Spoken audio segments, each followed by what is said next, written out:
और बच्चों कैसे हो भाई लोग? हाँ, अब तक हम लोग ब्रिज कोर्स कर रहे थे स्वराज वीटा अकेडमी में, और आज से हम लोग स्टार्ट करने वाले 11th का फर्स्ट डे। ठीक है, अभी मैंने अपने घोड़ों को तैयार कर दिया, अभी मेरे घोड़े रेस में दौड़ने के लिए तैयार है। ठीक है, तो सारे घोड़ों लग जाओ। 11th एकदम जोरों से, शान से एकदम चालू हो जाए 11th। ठीक है, 11th होने के बाद फिर 12th भी अच्छे से करेंगे, और उसके बाद नीट को फोड़ देंगे एकदम अच्छे से, बढ़िया से। ठीक है, हम लोग से ज्यादा किसी को नहीं आना चाहिए स्कोर। ठीक है, आ सकता है, हम लोग हमारे जितना आ सकता है, पर हम लोग से ज्यादा नहीं आना चाहिए, ये बात दिमाग में रखो। नीट के बायो में हम लोग से ज्यादा स्कोर किसी ने नहीं करना चाहिए। 360 आउट ऑफ 360 लाओ। ओके, तो आज हम लोग चालू करने वाले हैं cell cycle and cell division.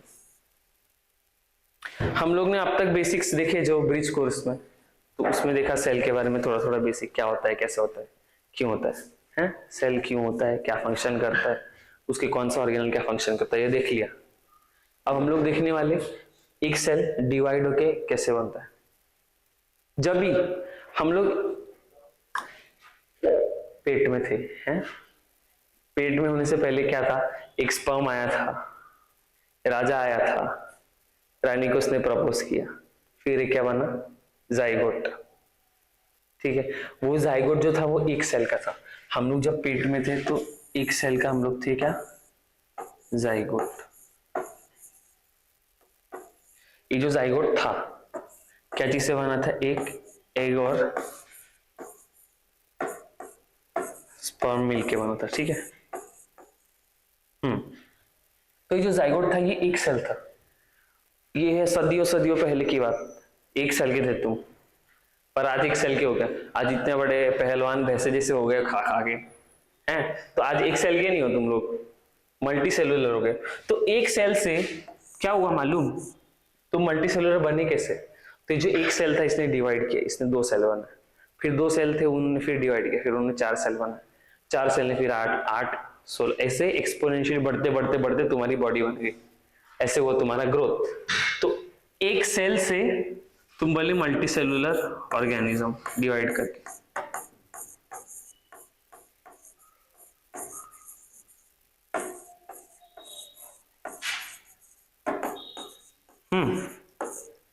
तो जो जाइगोट था वो यूनिसेलुलर था, 1 सेल, और इससे मल्टी सेलुलर तुम ऑर्गेनिज्म बने। तो ये हुआ कैसे, तो एक सेल डिवाइड करके बहुत सारे सेल्स बने, तो यहाँ पे लगा अपना सेल डिवीजन। तो ये जो प्रोसेस हुआ, यही प्रोसेस को हम लोग आज पढ़ने वाले। सेल डिवीजन होता क्या है, कैसे होता है, क्यों होता है। अभी सबसे पहले अगर हम लोग देखने जाए तो हम लोग को ये एक बात पता है कि हम लोग ने 11th के फर्स्ट चैप्टर में पढ़ेंगे लिविंग वर्ल्ड में, कि जो रिप्रोडक्शन और ग्रोथ और रिप्रोडक्शन क्या है, कैरेक्टरिस्टिक है लिविंग बीइंग का।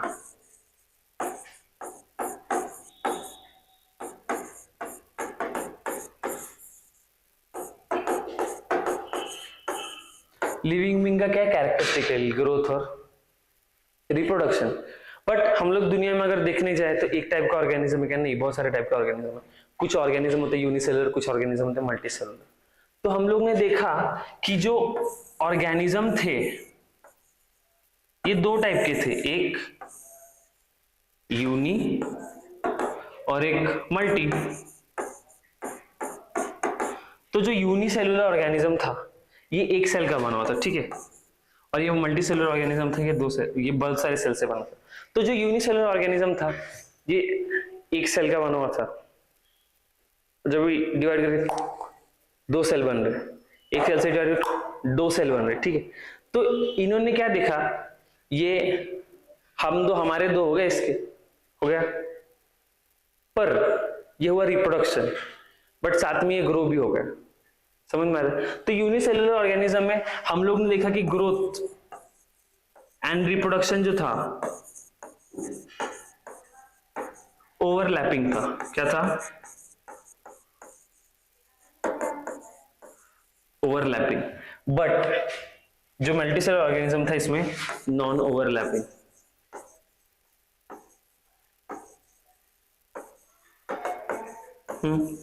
नॉन ओवरलैपिंग मतलब हम लोग मल्टीसेलुलर ऑर्गेनिज्म है, ठीक है, हम लोग ग्रो करते हैं या रिप्रोड्यूस करते हैं। एक बार में ग्रो करते हैं और दूसरी बार में रिप्रोड्यूस करते हैं, दोनों साथ में करते क्या है? ग्रो करते करते रिप्रोड्यूस नहीं, राइट?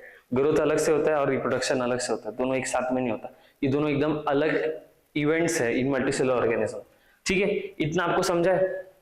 ये हम लोग ने देख लिया, इतना चीज है।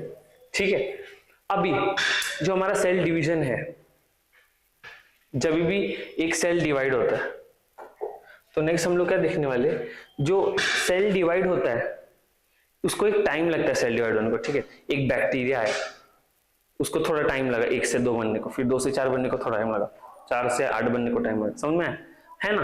तुम लोग ऐसा तो नहीं यूनिसेलुलर ऑर्गेनिज्म बन के धरती पे आया था तो धड़ से एकदम से मल्टीसेलुलर ऑर्गेनिज्म बन गया, नहीं, कुछ टाइम लगा ना ग्रो होने के लिए, कुछ टाइम लगा वो डिवीजन होने के लिए। तो वो जो डिवीजन हम लोग पहली बात तो सेल साइकिल बोलते हैं। ठीक है, जिस मेथड से हमारा सेल डिवाइड होता है उसको क्या बोलते हैं? सेल साइकिल बोलते हैं। कुछ चीज आपको सेल साइकिल के बारे में ऐड कराना चाहूंगा। ठीक है, ये जो सेल साइकिल है तो है क्या?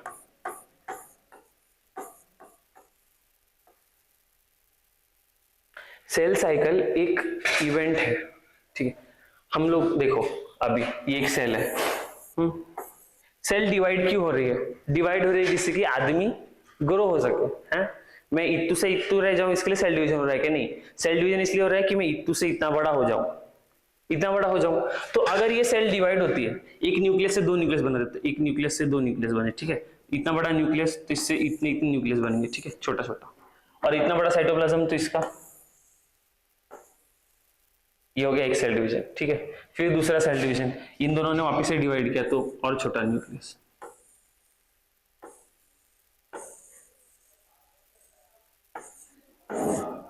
हाँ, ऐसे ही और एक और बार डिवीजन हुआ।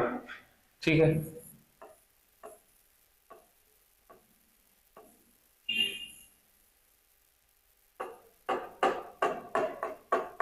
तो अगर ऐसे ही एक सेल डिवाइड होता जाएगा होता जाएगा होता जाएगा, तो भले सेल डिवीजन हो रहा है बट उसका ग्रोथ हो रहा है क्या? नहीं, इतने वॉल्यूम में था पहले, अभी भी उतना ही वॉल्यूम है। ठीक है, तो जो हमारा सेल डिवीजन है वो हो क्यों रहा है? सेल डिवीजन होता है हमारा ग्रोथ कराने के लिए, ग्रोथ के वास्ते होता है सेल डिवीजन। पर हमने देखा अगर सेल डिवीजन ऐसे हो रहा होगा तो हमारा कभी ग्रोथ हो ही नहीं रहा। ठीक है, तो हमारा जो सेल जब भी 1 से डबल होता है, हम दो हमारे 2 हो जाता है जब सेल का, तभी क्या होता है, एक सेल सिर्फ डिवाइड नहीं करता, डिवाइड करने से जस्ट पहले क्या करता है? ग्रो करता है। ये सेल जो था इसने डिवाइड करने से पहले डबल कर लिया अपना सब कुछ। क्या कर लिया? डबल, न्यूक्लियस को डबल, साइटोप्लाज्म को डबल।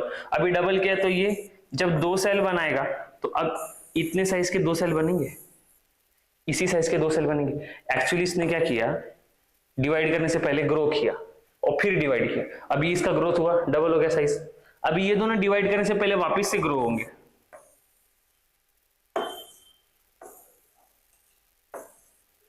फिर क्या होगा? समझ में आ रहा है आपको? तो जब भी हमारा सेल डिवीजन होता है, जब भी एक सेल डिवाइड होता है तो सिर्फ डिवाइड नहीं होता, साथ में क्या होता है, उससे पहले ग्रो भी होता है, उससे पहले ग्रो भी होता है। ठीक है, एक चीज हो गया। तो सेल साइकिल के अंदर सिर्फ सेल डिवीजन होगा क्या? नहीं, उसके साथ और भी क्या होगा? सेल डिवीजन के साथ ग्रोथ, ग्रोथ भी होना चाहिए साइटोप्लाज्म का। 2 चीजें समझी हमने, सेल साइकिल में सिर्फ डिवीजन नहीं होता, ग्रोथ भी होता है। ग्रोथ के साथ एक और चीज होनी चाहिए। ठीक है, न्यूक्लियस के अंदर होता है डीएनए। अगर इसके अंदर हमारे डीएनए पहले अमाउंट में था सपोज 0.2 ml, बहुत हाइपोथेटिकल नंबर है। ठीक है, बहुत छोटे अमाउंट में वॉल्यूम में रहता है, पर मैं ये अज्यूम करो। ठीक, अगर 0.2 ml था और इसने ऐसे डिवाइड कर लिया तो इसमें कितना जाता है? 0.1 ml, 0.1, और ये फिर से डिवाइड करते तो एक एक सेल में कितना जाता है? 0.05, फिर डिवाइड करते तो 0.025। समझ रहे हैं? एक एक सेल में कितना कम अमाउंट में डीएनए चला जा रहा है। ठीक है, तो पर हम लोग को क्या पहुंचाना था? जितना पेरेंट सेल में जितना डीएनए है उतने हम लोग को डॉटर सेल में पहुंचाना चाहिए डीएनए, राइट? तो हमारा सेल जब डिवाइड होता है उससे जस्ट पहले हमारा जो डीएनए का अमाउंट है ना उसको भी डबल करता है। अगर नॉर्मल सेल में 0.2 ml था तो इसमें 0.4 ml, अभी डिवाइड करेंगे तो वापस से नॉर्मल पे आएगा 0.2 ml, 0.2 ml, वापस इसने बढ़ा लिया डिवाइड करने से पहले तो 0.4 ml, फिर से 0.2 ml पर सेल। समझ में आ रहा है क्या? तो सेल डिवीजन करते हो सिर्फ सेल डिवीजन नहीं होता है, एकदम ध्यान से समझो, सेल डिवीजन करते वक्त सिर्फ सेल डिवीजन नहीं होता है, सेल डिवीजन से पहले क्या होता है, सेल ग्रो करता है जिससे कि ग्रोथ भी पॉसिबल हो। सेल ग्रो करता है, सेल डिवीजन के साथ सेल ग्रोथ होता है। बट एक और चीज होती है जो मैंने अभी आपको एक्सप्लेन की, वो होता है डीएनए सिंथेसिस। डीएनए सिंथेसिस, ठीक है। तो सेल साइकिल में हम लोग को एक चीज समझ गया है कि ना सिर्फ डिवीजन नहीं होता, उसके साथ ग्रोथ भी होता है और डीएनए सिंथेसिस भी होता है। फर्स्ट थिंग, इतनी चीजें हो गई आपकी 1 2 3। तो सेल साइकिल क्या होता है? सेल साइकिल का बुक में डेफिनेशन दिया है, it is a sequence of events in which ये तीनों occur. Cell cycle cell division का पूरा sequence of events, coordinated events, पहले एक चीज होगा, फिर दूसरा चीज होगा, फिर तीसरा चीज होगा। ऐसे नहीं कि पहले सेल डिवाइड हो जाए फिर ग्रोथ हो जाए, नहीं, पहले सेल ग्रो होगा, उसको काबिलियत बनाएगा उसको 2 सेल में डिवाइड होने की, फिर 2 सेल में डिवाइड होगा, ठीक है। तो ये तीनों चीजें ना एक सीक्वेंस में जाती है, एक कोऑर्डिनेटेड मैनर में जाती है। तो सेल साइकिल क्या होता है? कोऑर्डिनेटेड सीक्वेंस है। सेल साइकिल क्या है? कोऑर्डिनेटेड सीक्वेंस है। सबसे पहले जब भी सेल साइकिल हो रहा होगा तो उसमें सबसे पहले होता है सेल ग्रोथ, ग्रोथ होता है, सेल ग्रो हुआ, फिर उसके जो ये थी न्यूक्लियस के अंदर डीएनए था, उस डीएनए के अमाउंट को डबल करता है फिर सेल। समझ में आ रहा है? तो फिर सेकंड क्या करता है? डीएनए सिंथेसिस करता है, डीएनए सिंथेसिस।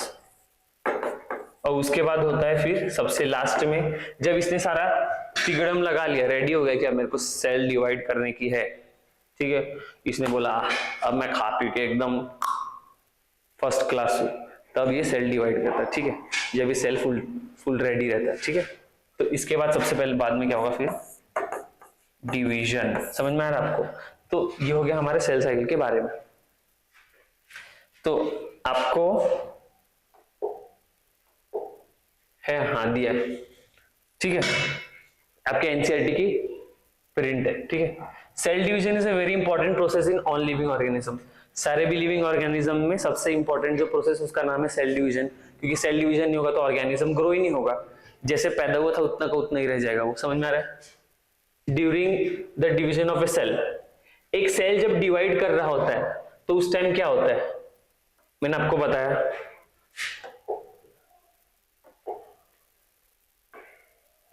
डीएनए रेप्लिकेट होता है, सेल ग्रो भी होता है। डिवीजन करते वक्त सिर्फ डिवीजन होता है क्या? जब सेल डिवाइड करता है तो सिर्फ डिवाइड नहीं होता, उसके साथ रेप्लिकेशन भी होता है, सेल ग्रोथ भी होता है, ठीक है। All this process that is cell division, DNA replication और सेल ग्रोथ एक कोऑर्डिनेटेड मैनर में टेक प्लेस करते हैं, एक कोऑर्डिनेटेड मैनर में, कि पहले मैं होऊंगा फिर तू हो, फिर तू हो, फिर तू हो। ऐसे नहीं कोई भी आके भिड़ जाओ, कोई भी सीक्वेंस में हो जाए, नहीं, पहले तू होगा, फिर तू होगा, फिर तू होगा, हम लोग डिसाइड कर लेते हैं और उसी पैटर्न में होते हैं। समझ में आया? तो एक कोऑर्डिनेटेड फैशन में होते हैं to formation of progeny cells containing intact genomes. ठीक है, the sequence of event by which a cell duplicates is genome. एक सीक्वेंस ऑफ इवेंट जिसमें सेल डुप्लीकेट करता है उसके जीनोम को, ठीक है, फिर सिंथेसाइज करता है अलग constituents, other constituents of the cell and eventually divide into two daughter cell is called cell cycle. इसमें क्या बात हो रही है? देखो सेल साइकिल क्या होता है? DNA replication. देखो डीएनए रेप्लिकेशन को अदर वर्ड्स में लिखा सेल डुप्लीकेट्स इज जीनोम, ठीक है। फिर सेल ग्रोथ को दूसरे वर्ड्स में लिखा है यहाँ पे, देखो synthesize the other constituent of cell. ये जो सेल है, सेल क्या से बना है? सेल ऑर्गेनल से बना है। अगर ये ऑर्गेनल्स को डबल कर दिया जाए तो ऑब्वियसली सेल ग्रो होगा, तो वही लिखा है synthesize the other constituents of the cell. और ये डीएनए बचा क्या अपना? Cell division and eventually divides into two daughter cell is termed as cell cycle. Although the cell growth is a continuous process, DNA synthesis only occurs during one specific stage in the cell cycle. ये जो आपका line दिया है ना, इसको मैं next slide पे आपको समझाऊंगा इसका एक्चुअल मतलब क्या है, ठीक है। अभी ये हो गया। हाँ, कुत्ते का बच्चा कितने दिन में बड़ा होता है? अपना मत बताओ, कितने दिन में होता है? उसको अलग टाइम लगता है, राइट? इंसान के बच्चे को अलग टाइम लगता है ग्रो होने के लिए, बैक्टीरिया को अलग टाइम लगता है ग्रो होने के लिए, ठीक है। ये क्यों लगता है? क्योंकि हर टाइप का जो सेल है, इंसान का जो सेल है उसको डिवाइड होने के लिए अलग टाइम पीरियड लगता है, बैक्टीरिया के सेल के डिवाइड होने के लिए अलग टाइम पीरियड लगता है। वैसे ही शीप, काऊ, सबका सेल डिवाइड करने के लिए अलग एक टाइम पीरियड होता है। इसलिए सारे भी एनिमल्स अलग रेट पे ग्रो होते हैं। कोई एनिमल फटाक से ग्रो हो जाता है, कोई एनिमल धीरे धीरे ग्रो होता है। तो जिस एनिमल में जितना ज्यादा सेल साइकिल का टाइम होगा, सेल साइकिल जिसमें जितना लॉन्ग रहेगा, उसका ग्रोइंग पीरियड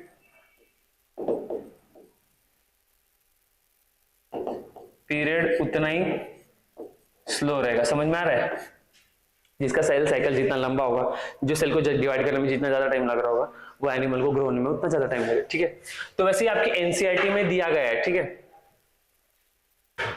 एक ऑर्गेनिज्म, एक सेल को डिवाइड होने में कितना टाइम लगता है, सेल साइकिल कितने टाइम तक चलेगा, सेल साइकिल कितने टाइम तक चलेगा, ये क्या चीज पे डिपेंड करता है? आपकी एनसीईआरटी में लाइन लिखा है, सेल साइकिल का जो टाइम है that depends on the type of organism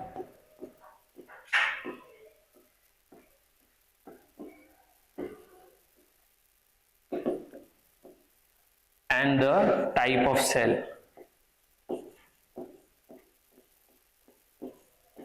समझ में आ रहा है? ह्यूमन बीइंग, मतलब ह्यूमन बीइंग को अलग टाइम लगेगा डिवाइड होने के लिए, ह्यूमन बीइंग सेल को, ह्यूमन सेल को, और डॉग के अलग, शीप के अलग, सबको अलग अलग, राइट।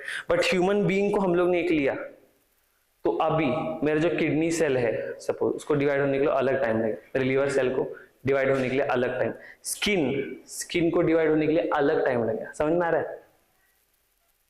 एक आपने कहीं पे देखा होगा तो मालूम नहीं, ठीक है। एक ह्यूमन बॉडी 7 साल में फुल्ली रेजुवेनेट हो जाती है। मतलब अगर आज मेरे से कोई आदमी मिल रहा है, ठीक है, तो मुझसे नहीं मिल रहा है, मेरे सेल से मिल रहा है, ठीक है। 7 साल बाद जब मुझसे मिलेगा तो मेरे बॉडी में जो सेल्स होंगे सब रिप्लेस हो गए होंगे दूसरे सेल से, तो वो मुझे मिल रहा होगा 7 साल के बाद, पर वो सेल से नहीं मिल रहा होगा जो 7 साल पहले मिला होगा, ठीक है। 7 साल बाद जो है एक ह्यूमन बीइंग में सारे सेल्स फुल्ली रेजुवेनेट हो जाते हैं, ठीक है। ये आपके एनसीईआरटी में नहीं है, याद करने की जरूरत नहीं है। इतना याद करना है कि जो सेल साइकिल का टाइम है वो डिपेंड करता है टाइप ऑफ ऑर्गेनिज्म में और टाइप ऑफ सेल पे, ठीक है। तो ह्यूमन बीइंग का जो सेल साइकिल का टाइम है वो है 24 आवर्स, और ईस्ट का है 90 मिनट्स, ठीक है। याद हो जाना चाहिए, ठीक है। ह्यूमन बीइंग को बड़े होने के लिए 24 घंटे नहीं लगते, ह्यूमन बीइंग के एक सेल को डिवाइड होने के लिए 24 घंटे लगते हैं। समझ में आ रहा है क्या? और जो ईस्ट है, ईस्ट एक फंगस है, यूनिसेलुलर फंगस, उसको डिवाइड होने के लिए 90 मिनट्स लगते हैं। इतना समझा है? हाँ। तो अभी जब सेल डिवाइड होता है तो धप्पा से डिवाइड नहीं हो जाता है। आप घर बना रहे हो तो रेडीमेड घर लाके नहीं रख रहे हो, ये यूएस नहीं, ये इंडिया है, ठीक है। यहाँ पे से घर बनाने का एक प्रोसीजर होता है। सबसे पहले कॉन्ट्रैक्टर ढूंढो, कॉन्ट्रैक्टर ढूंढने के बाद लेबर वेबर मंगाओ, फिर उसके बाद सामान वामान मंगाओ, जब भी ईटा, बालू, रेती, गिट्टी, ईट होता है, सब होता है, वो सब मंगाओगे, ठीक है। प्रिपरेशन का एक मॉडल बनाओगे, मैप बनाओगे कि कैसे कैसे क्या बनाना है, और उसके बाद आप घर बनाओगे, राइट। तो एक स्टेप होता है ना, यूएस तो है नहीं कि आपने ऑनलाइन ऑर्डर किया रेडीमेड घर और एक टेंट, क्या बोलते हैं, कंटेनर लगा दिया है, ऐसा नहीं होता। तो वैसे एक सेल डिवाइड करने का, एक सेल साइकिल का जो होता है फेजेस में डिवाइड होता है, एक फेज में सारा डिवाइड नहीं हो जाता है, वो बहुत सारे फेजेस में, बहुत सारे स्टेप्स में डिवाइड होता है। तो जो सेल साइकिल के जो 2 फेज है वो है इंटरफेज और दूसरा है एम फेज। ठीक है, तो इंटरफेस होता है क्या एग्जैक्टली? तो इंटरफेस होता है, हम लोग घर बनाने से पहले जो प्रिपरेशन करें उसको बोलते हैं इंटरफेस है। मतलब सेल डिवाइड नहीं कर रही है अभी, इंटरफेस वो फेज है जो हम लोग सेल डिवाइड करने की तैयारी कर रहे हैं, घर बनाने की तैयारी, मतलब सीमेंट लाना, ईंट लाना, रेती लाना, ये सब लाना, कॉन्ट्रैक्टर ढूंढना, ये सब प्रिपरेशन है। ये एक्चुअल घर बनाना है क्या? नहीं। तो जो इंटरफेस होता है ये होता है प्रिपरेटरी फेज, जिसमें हम लोग सेल डिवाइड करने के लिए प्रिपेयर कर रहे हैं। जैसे मैंने आपको स्टार्टिंग में बताया, देखो सेल डिवाइड, सेल साइकिल के अंदर सेल डिवाइड तो होता है, बट डिवाइड होने के अलावा भी दो चीजें हो रही है, ग्रोथ और डीएनए सिंथेसिस। ये देखो मैंने बताया पहले सेल ग्रोथ होता है फिर डीएनए सिंथेसिस होता है। तो ये कब हो रही है? डिवीजन से पहले हो रही है, तो ये डिवीजन की तैयारी में हो रही है। तो ये जो स्टेप्स है ना, ये सब आते हैं इसके अंदर, इंटरफेस के अंदर। समझ में आ रहा है? तो इंटरफेस क्या होता है? ये तैयारी है, प्रिपरेटरी फेज। हाँ, ये होता है प्रिपरेटरी फेज। इसको एक और चीज बोलते हैं, रेस्टिंग फेज बोलते हैं। रेस्टिंग फेज क्यों?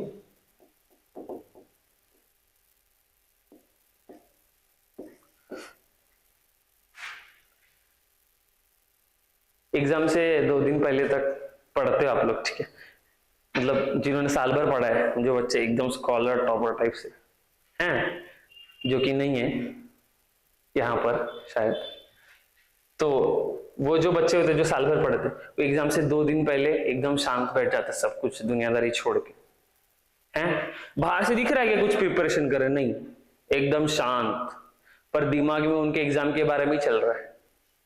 हैं? तो सबसे ज्यादा हड़बड़ी जो है इसी फेज में हो रही होती है। जो पढ़ने वाला बच्चा उसके दिमाग में सबसे ज्यादा गड़बड़ इसी टाइम पे होती है।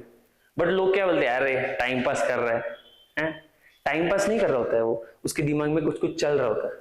तो वैसे ही जब भी सेल डिवाइड कर रही होती है, तो डिवाइड करने से पहले बहुत बार बहुत सोच रहे होते हैं, ये वो, तो बाहर से दिख के पता नहीं चल रहा है कि ये बहुत अच्छे खासे तैयारी में अंदर, पर वो एक्चुअली अंदर से बहुत तैयारी में होता है, बाहर से दिखता है रेस्टिंग फेज। समझ में आ रहा है?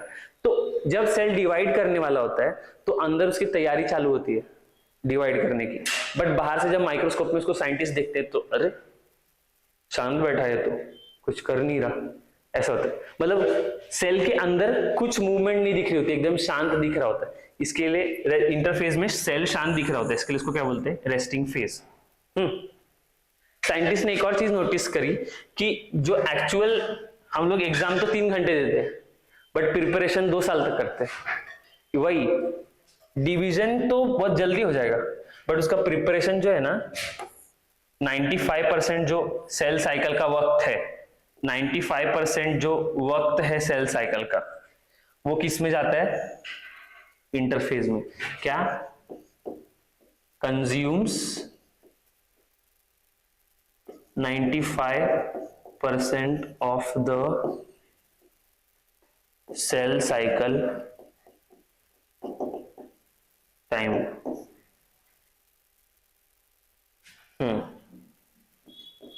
अभी आपको इसके ऊपर एक क्वेश्चन पढ़ सकता है, आपको ये पूछ सकते हैं कि ह्यूमन बीइंग का जो है इंटरफेस का टाइमिंग कितना है, एमसीक्यू में आ सकता है, ठीक है, और अलग अलग ऑप्शन देंगे। तो आपको क्या करना है, 24 आवर्स का 90% निकालना होगा, ठीक है, जो कैसे आएगा 90/100 से, ठीक है। ये आप करोगे तो आपका आंसर आ जाएगा।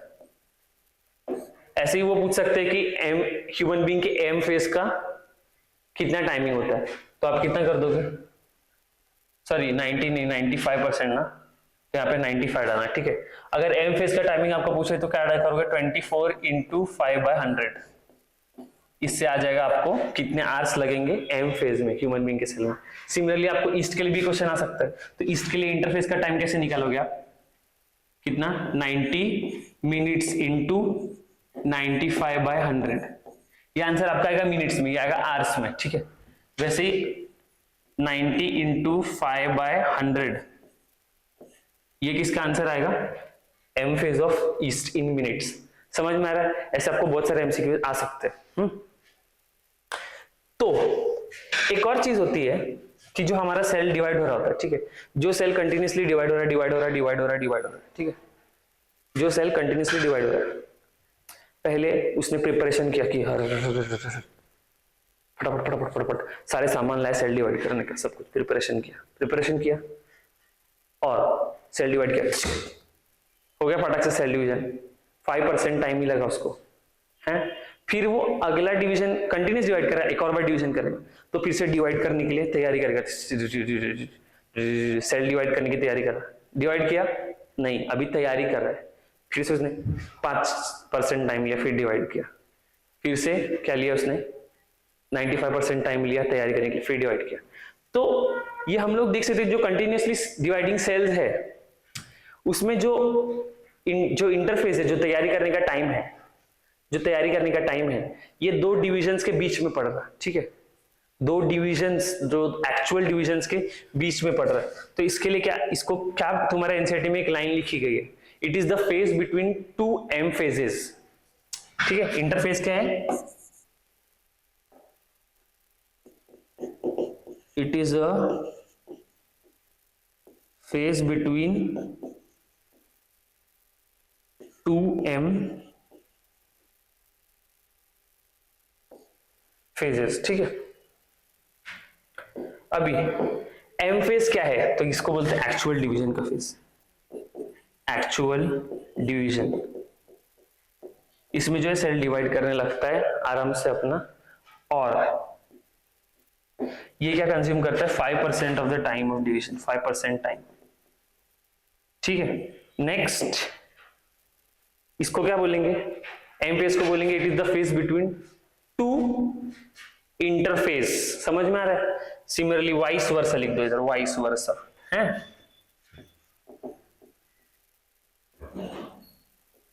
इसके ऊपर का एनसीईआरटी हम लोग अभी रीड करते हैं, चलो।